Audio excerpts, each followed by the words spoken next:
Bonjour à tous, merci de nous rester fidèles. Vous êtes sur New World Info et c'est l'heure de décryptage. Nous allons parler du Tchad, risque terroriste très élevé en N'Djamena, selon le gouvernement. Bonjour Mamadou Diouf, vous allez bien? Bonjour Michel.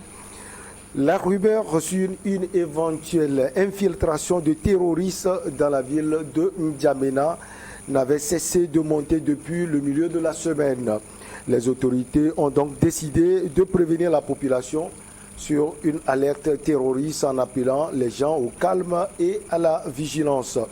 Mamadou, la rumeur a été renforcée aux yeux de nombreux habitants de la capitale tchadienne par un important déploiement des forces de l'ordre et de sécurité.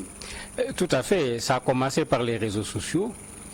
On disait qu'il y a des terroristes appartenant au groupe Boko Haram qui ont été capables de s'infiltrer et qui sont actuellement au niveau de N'Djamena et qui à tout moment peuvent commettre des attentats.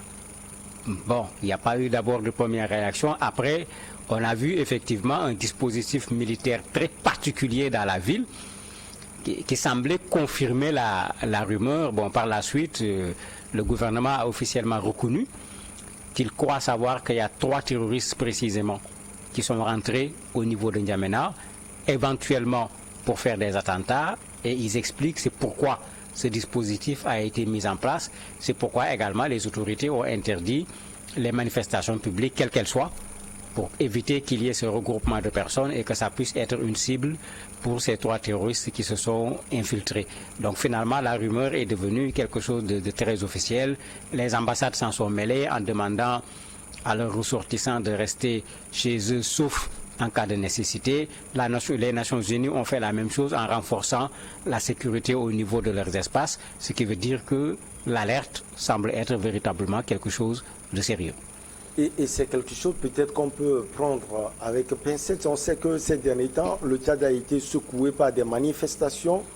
D'abord des manifestations contre la politique française au Tchad et en Afrique, pour la politique française au Tchad. Ensuite, on a vu l'arrestation des dignitaires de la société civile, notamment au Akitama. Mamadou, est-ce qu'on peut prendre cela avec pincette? C'est ce que les organisations des droits de l'homme posent tout le temps comme problème. Parce que dans la lutte contre le terrorisme, cette lutte est accompagnée par une restriction des libertés, de façon générale. Et vous voyez tout le temps les organisations de défense des droits de l'homme, à chaque fois qu'on parle de lutte contre le terrorisme, disent attention, il faut quand même qu'on respecte les droits. Et ici, l'interdiction de manifester, bien sûr, n'est pas interprétée par tout le monde de la même façon. Ceux qui veulent manifester considèrent que le gouvernement est en train de vouloir profiter d'une situation qui peut être réelle, comme qui peut ne pas être réel, pour résoudre un autre problème, c'est-à-dire celui des manifestations aujourd'hui au Tchad, où il y a une contestation effectivement de la présence française et il y a une certaine contestation également par rapport au pouvoir militaire qui est en place. Effectivement, ces mesures permettent de ne pas autoriser quelqu'un de pouvoir manifester, ce qui fait l'affaire du gouvernement en quelque sorte. C'est pourquoi certains se posent la question, est-ce que la rumeur ne vient pas de ceux qui auraient intérêt à ce qu'il n'y ait pas de manifestation en ce moment à N'Djamena? Le département des Nations Unies chargé de la sécurité va à son tour imposer des mesures de sauvegarde au personnel onusien. En faisant quoi concrètement? La première chose, c'est ce que le gouvernement tchadien a fait, c'est ce qu'on fait dans tous nos pays. On connaît d'abord un certain nombre de cibles de ces organisations terroristes. Les organisations internationales, parce qu'on y trouve des étrangers qu'on peut prendre en otage. Et puisque tuer un étranger, prendre en otage ces étrangers, leur donne, entre guillemets, une certaine publicité à l'échelle mondiale, il faut pouvoir sécuriser ces institutions, tout comme les personnes qui y travaillent. Et c'est ce que j'ai dit tout à l'heure, les Nations Unies l'ont fait, les ambassades également ont fait la même chose en demandant à leurs ressortissants de réduire au maximum leurs déplacements et de ne pas fréquenter un certain nombre de lieux, les hôtels, etc., où à tout moment il pourrait y avoir un attentat. Est-ce que c'est N'Djamena seulement qui est concerné, Mamadou Diouf? Pour le moment, dans ce qui est dit, c'est N'Djamena qui est concerné, puisque on considère que ces 3 personnes supposées être des membres de Boko Haram ont pu rejoindre N'Djamena Et c'est de ces 3 personnes-là que l'on craint éventuellement des attaques. N'oublions pas que le Tchad a connu des attaques terroristes en 2015. Une double attaque d'ailleurs qui n'avait pas été facile, puisqu'il y a eu 38 morts et plus d'une centaine de blessés. Donc ceux qui l'ont vécu, certainement, sont dans la psychose aujourd'hui quand on parle de possibilités d'attentats. C'est pourquoi le gouvernement appelle également au calme et à la sérénité. Mais bon, c'est difficile de dire aux gens qu'il y a des risques d'attentats et de dire aux gens également restez sereins. Vu tout ce qui se passe ces temps-ci au Tchad, les manifestations et puis la sécurité avancée pour mettre en place cette junte militaire qui dirige le pays, est-ce qu'il faut prolonger la transition 18 mois le plus? Parce que c'était proposé. En fait, il faut qu'on détache les choses. Quand il s'agit des actions terroristes, moi, ce que je défends, il faut que dans un pays, que tout le monde se mette ensemble contre les actions terroristes. Parce que c'est une menace qui, quand elle vient, ne fait pas de distinguo. Ce n'est pas la peine de parler de partis d'opposition, de partis au pouvoir, de communauté ou de quoi que ce soit. C'est une menace et c'est une menace contre tout le monde. On doit pouvoir, à chaque fois qu'il s'agit des questions de terrorisme, que les gens puissent se mettre ensemble pour dire non. Maintenant, quand il s'agit de la transition, on revient au jeu politique tchadien. Est-ce qu'on va laisser ceux qui sont là continuer, prolonger ou pas? On laisse les Tchadiens se prononcer sur la question et qu'on les laisse se prononcer librement sur la question pour que ce sur quoi les Tchadiens vont s'entendre, que ce soit ce qui devienne la réalité par rapport à la transition. Mais quand on mélange les deux, on crée des conditions, à mon avis, qui vont plutôt être favorables éventuellement à des extrémistes violents qui vont pouvoir l'exploiter. Et quand ils l'exploiteront, je ne vois pas quel est le Tchadien qui pourra dire qu'il a trouvé son affaire dans des attentats. Vous l'aviez dit, en 2015, N'Djamena a été touché par le double attentat de Boko Haram.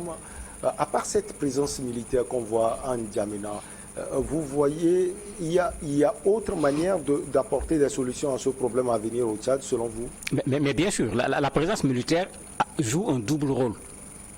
D'abord la dissuasion pour ceux qui veulent faire les coups, mais également permettre à la population de continuer à ses occupations. Parce que quand vous dites aux gens il y a des risques d'attentats, les gens ont l'impression qu'ils ne sont pas protégés.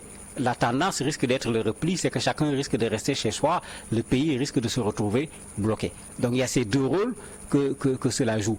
Ça ne suffit également pas. Les services de renseignement doivent faire leur travail. Si ces 3 personnes sont rentrées, qui sont ces 3 personnes? Par où ces 3 personnes sont rentrées? Où se trouvent ces 3 personnes? Pour faire de la prévention.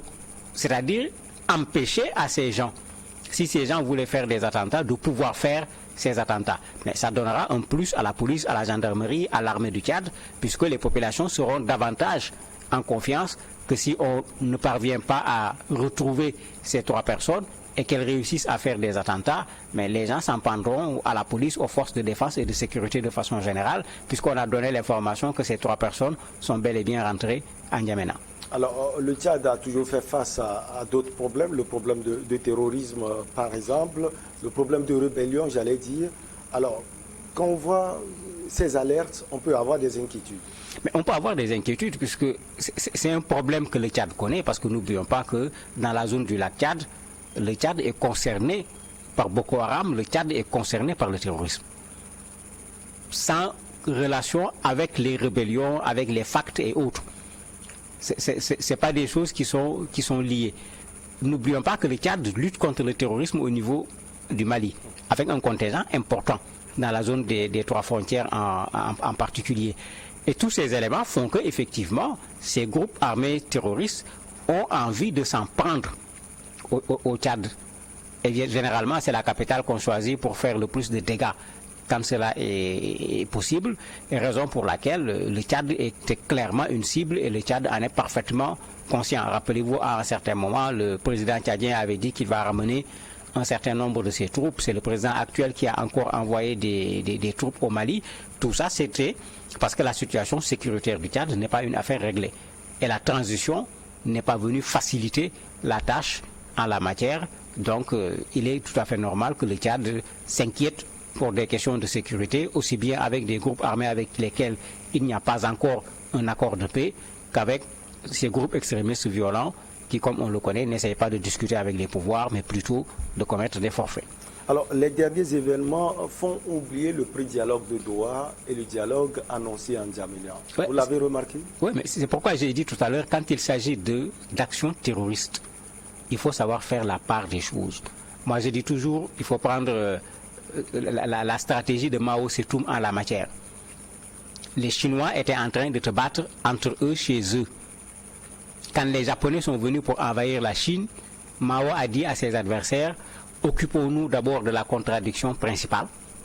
Après, nous allons nous occuper des contradictions secondaires. Pour moi, quand on parle de terrorisme dans un pays, il faut le considérer comme une contradiction principale, où tout le monde doit se mettre ensemble pour résoudre ce problème. Quand on parvient à le résoudre, on peut revenir à nos contradictions secondaires, c'est-à-dire revenir sur le fait qu'il faut reconstruire le Tchad, il faut le reconstruire avec tous les Tchadiens, il faut amener les mouvements rebelles à déposer les armes, il faut réussir le pré-dialogue de Doha, il faut réussir le dialogue qui doit se faire à N'Djamena à une date qui n'a pas encore été déterminée. Merci beaucoup à vous, Mamadou Diouf. On marque la petite pause et derrière on reçoit l'invité du jour.